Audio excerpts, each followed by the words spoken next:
अगर आप यह कहानी सुन रहे हैं तो पूरा सुनिए। इस कथा को आधा अधूरा छोड़कर जाने की गलती मत करिएगा, क्योंकि इस पवित्र कथा को पूरा सुनने से मनचाहा फल की प्राप्ति होगी। इसलिए इस कथा को पूरा सुने।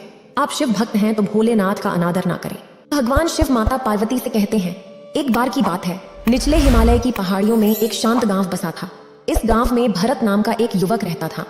भरत का गुस्सैल स्वभाव और अशांत मन गांव में काफी प्रसिद्ध थे। उसका मन सदा विचारों से भरा रहता था और ये विचारों का तूफान उसके मन को पूरी तरह से अशांत कर देता था। शांति तो जैसे उसके जीवन से गायब हो गई थी। वह हर समय अपने विचारों में खोया रहता और एक तनाव का जीवन जी रहा था। अपने अशांत मन और गुस्सैल स्वभाव की वजह से उसके घर वालों और गांव के लोगों से भी उसके संबंध अच्छे नहीं थे, जिस वजह से वह खुद को और भी ज्यादा अकेला व अपमानित महसूस करता। परंतु था मेरा भक्त। एक दिन की बात है, भरत अपने गांव के बाहरी गलियों में घूम रहा था। तभी उसकी मुलाकात मुझसे हुई। मैंने अपने आप को एक बूढ़े सन्यासी के रूप में बदल लिया था और एक पेड़ के नीचे ध्यान लगाए बैठा था। मेरे चेहरे पर एक निर्मल शांति की आशा झलक रही थी। यह असीम शांति ने भरत को हमारी ओर खींचा। जब वह मेरे एक सन्यासी के पास आया तो उसने उनके आसपास एक सकारात्मक ऊर्जा का एहसास किया। भरत को लगा कि यह अद्भुत शांति और असीम सकारात्मक ऊर्जा का स्रोत सन्यासी के भीतर ही है। इसीलिए वह वहीं बैठ गया और उनकी आंखें खुलने का इंतजार करने लगा। कुछ समय बाद जब सन्यासी ने अपनी आंखें खोली तो उन्होंने अपने सामने एक युवा लड़के को देखा जो काफी तनाव में और नकारात्मक भावनाओं से घिरा हुआ प्रतीत हो रहा था। भरत ने सन्यासी की ओर लालसा से देखा और बड़े सम्मान के साथ कहा, मुनिवर, मेरा मन बहुत अशांत है। मेरे मन के विचार मुझे परेशान कर रहे हैं। मैं एक क्षण के लिए भी शांति का अनुभव नहीं कर पा रहा हूँ। क्या आप मुझे सिखा सकते हैं कि मैं अपने इस अशांत मन को शांत कैसे कर सकता हूँ? सन्यासी ने भरत के दर्द को समझते हुए उसकी ओर दया भरी नजरों से देखा और कहा, मेरे प्यारे बच्चे, मैं तुम्हें एक कहानी सुनाना चाहता हूँ। इस कहानी में मानसिक शांति और खुशहाली के रहस्य छुपे हुए हैं। क्या तुम इस कहानी को सुनना चाहोगे? भरत ने हाँ में अपना सिर हिला दिया और पूरी एकाग्रता के साथ कहानी सुनने को तैयार हो गया। उसके अंदर की उत्सुकता अपने चरम पर थी। सन्यासी जो भगवान शिव थे, उन्होंने कहानी शुरू की। बहुत समय पहले की बात है, एक नगर में शक्ति नाम का एक आदमी रहता था। शक्ति बहुत ही महत्वाकांक्षी व्यक्ति था। उसे हर काम में लोगों से तारीफ चाहिए होती थी। अगर उसे किसी काम में असफलता या लोगों से बुराई सुनने को मिलती तो वह गहरी चिंता और तनाव में चला जाता। उसका मानना था कि सफलता और भौतिक संपत्ति उसे मनचाहा सुख देगी, लेकिन वह जितना ही सफलता और तारीफ के पीछे भागता उतनी ही गहरी मानसिक तनाव में डूबता जा रहा था। लेकिन एक दिन अचानक शक्ति का सामना उस समय के एक बहुत प्रसिद्ध बौद्ध भिक्षु महाकौशल से हुआ। महाकौशल अपने हजारों शिष्यों को ध्यान साधना की शिक्षा देते थे और खुद भी एक महान ध्यानी और आत्मज्ञानी व्यक्ति थे। महाकौशल की अद्भुत एकाग्रता और स्थिर शांत चित्त से प्रभावित होकर शक्ति ने उनसे अपने भटकते मन को शांत करने का तरीका जानने की इच्छा जताई। शक्ति ने कहा, बंदे, मैं हमेशा सफलता के पीछे भागता रहता हूँ और लगातार और भी अधिक पाने के लिए प्रयास करता रहता हूँ, क्योंकि मुझे कोई स्थायी संतोष या आत्मसंतुष्टि नहीं मिलती।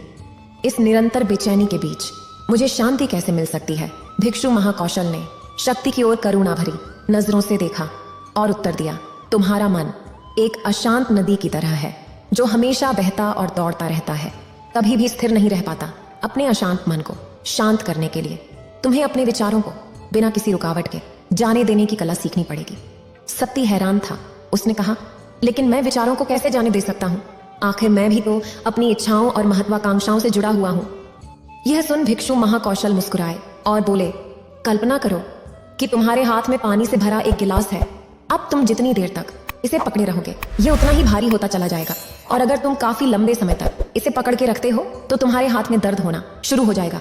लेकिन अगर तुम अपनी पकड़ ढीली कर देते हो और इसे जाने देते हो तो बोझ खत्म हो जाएगा। भरत ने कहानी और उसके संदेश को ध्यान से सुना। मैं समझ गया कि अपने विचारों और इच्छाओं से चिपके रहना ही उसके बोझ को बढ़ाता है और उसके अंदर अशांति पैदा करता है। अब भरत को कहानी का अंत सुनने का बेसब्री से इंतजार था।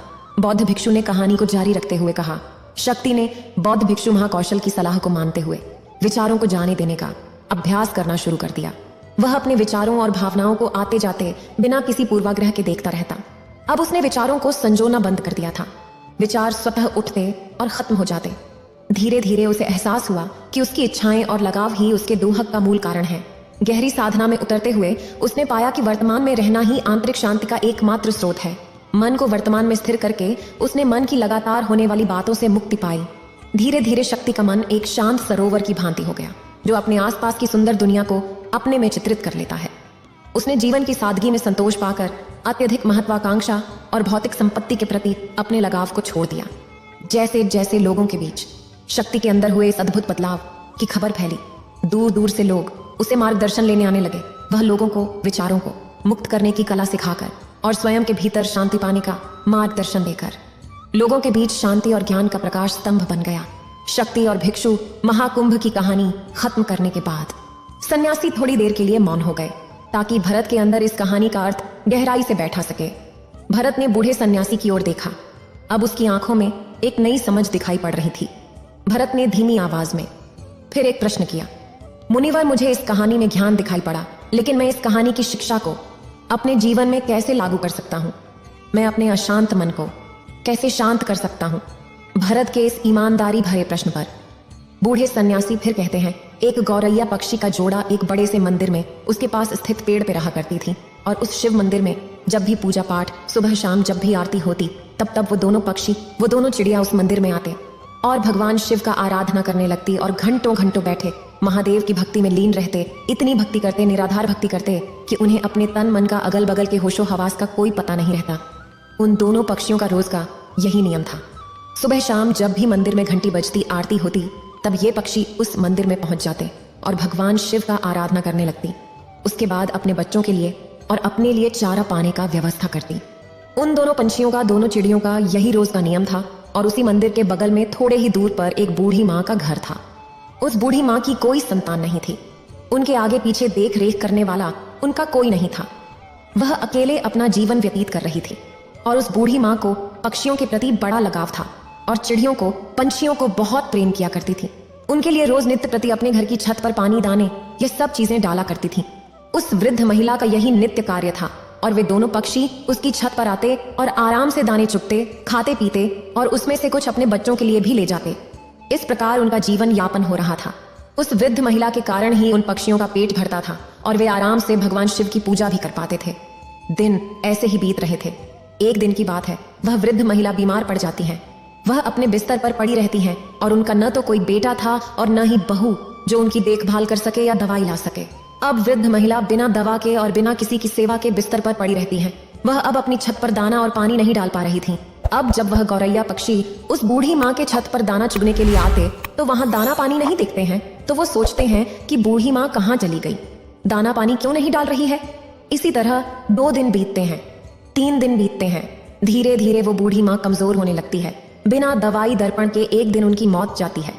अब जब वो पंछी देखते हैं कि बूढ़ी माँ का कोई पता नहीं चल रहा है और छत पर दाना भी नहीं डाला जा रहा, तो वो घबरा जाते हैं और बहुत ही परेशान होते हैं और उस बूढ़ी माँ को पूरे गांव में आसपास ढूंढने लगते हैं, खोजने लगते हैं। खोजते खोजते दोनों थक जाते हैं। तो उसमें से जो मादा गौरैया थी वो अपने पति से कहती है, स्वामी, बूढ़ी माँ का कोई पता नहीं चल रहा है। बूढ़ी माँ कहाँ चली गई? वो हमें दाना पानी दिया करती थी और अन्य पक्षियों का देख रेख किया करती थी। वो कहाँ गई? हमने कितना उन्हें ढूंढा लेकिन वो मिली ही नहीं। अब हम क्या करें? उस गौरैया का पति कहता है कि प्रिय, हमने हर जगह बूढ़ी माँ का तलाश कर लिया, बूढ़ी माँ कहीं नहीं मिली। एक जगह हमने उन्हें नहीं देखा, उनके खुद के घर में। हमें उनके खुद के घर में जाकर देखना चाहिए, शायद वो बीमार तो नहीं। अब यह कहने के बाद वह गौरैया पंछी बूढ़ी माँ के घर चले जाते हैं और जब अंदर जाके देखते हैं तो बूढ़ी माँ अपने बिस्तर पर लेटी हैं। उनके शरीर में कोई हलचल नहीं। उनके चेहरे पर, उनके बदन पर मक्खियां भिनभिना रही थीं। वो पंछी अपने पंखों के खड़खड़ाहट से उन मक्खियों को हटाते हैं। बूढ़ी माँ को जगाने की कोशिश करते हैं लेकिन उनके शरीर में कोई हलचल नहीं।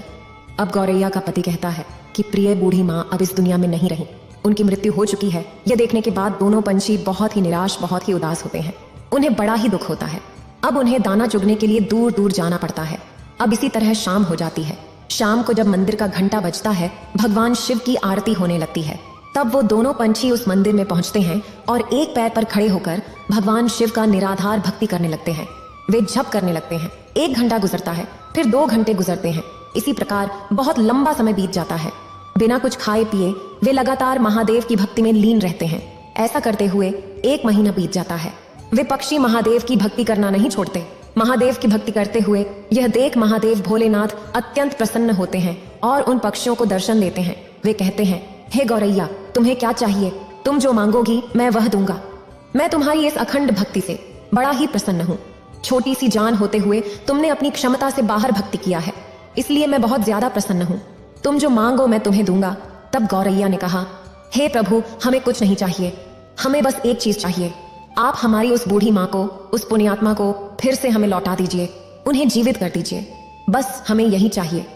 भोलेनाथ ने कहा, हे पक्षियों, यह सृष्टि का नियम है। अगर जो मर जाता है वो कैसे जीवित हो सकता है? मैं सृष्टि के चक्र में कैसे बाधा बन सकता हूँ? तुम और कुछ मामलों तक। उस चिड़िया ने कहा, नहीं भोलेनाथ, हमें कुछ नहीं चाहिए, हमें बस हमारी बूढ़ी माँ चाहिए, और कुछ नहीं, आप हमें वापस कर दीजिए। तब भोलेनाथ ने कहा, पंछियों, अब वह बूढ़ी माँ का शरीर गल चुका है, उसमें से कीड़े निकलने लगे हैं, उनका शरीर क्षत विक्षत हो गया है, मैं उन्हें कैसे जीवित कर सकता हूँ? उनका शरीर ही ठीक से नहीं रहा तो उसमें प्राण कैसे फूकूं? तब वो दोनों पंछी, दोनों पति पत्नी हट करने लगते हैं और कहते हैं, प्रभु, आपने हमें वचन दिया था कि तुम जो मानोगे मैं दूंगा, तो प्रभु आप अपने वचन से पीछे हट रहे हैं। भोलेनाथ, आप अपने वचन से फिर नहीं सकते हैं। तब महादेव ने कहा, हे पंछियों, तुम्हारे हट और अपने वचन के आगे मैं विवश हूँ। अब इस प्रकार भोलेनाथ ने और उस बूढ़ी माँ के क्षत विक्षत शरीर को सही किया, फिर उसमें प्राण फूंक दिए। वह बूढ़ी माँ फिर से जीवित हो गई। अब अपने सामने भगवान भोलेनाथ को देखकर वह बूढ़ी माँ भाव विभोर हो जाती है, बड़ा ही प्रसन्न होती है। कहती हैं, हे प्रभु, मेरे जन्मों जन्म के दुख, जन्मों जन्मों के पाप आपके दर्शन मात्र से कट गए, आपने मुझे दर्शन दिया। हे प्रभु, मैंने ऐसा क्या पुण्य किया था कि आपने मुझे जीवित कर दिया? तब भगवान शिव ने कहा, हे बूढ़ी माँ, तुम्हें मैंने तुम्हारे कारण नहीं जीवित किया है, मैंने तो तुम्हें उन दोनों पक्षियों के लिए जीवित किया है। उन दोनों पक्षियों ने मेरी अकारण भक्ति की, दिन रात भोजन और पानी के बिना मेरी उपासना की, एक पैर पर खड़े होकर मेरी आराधना की, इसी कारण मैंने उन्हें आशीर्वाद दिया। उनकी वजह से ही आज तुम जीवित हो, इस धरती पर हो।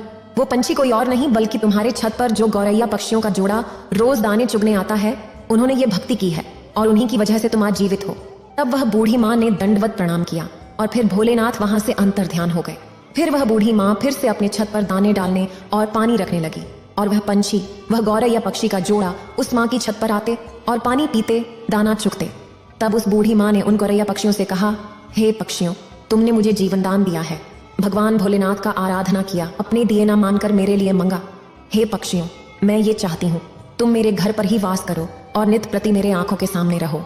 अब यह सुनने के बाद उस बूढ़ी माँ का प्रस्ताव वो दोनों पक्षी स्वीकार करते हैं और उस बूढ़ी माँ के घर आकर रहने लगते हैं।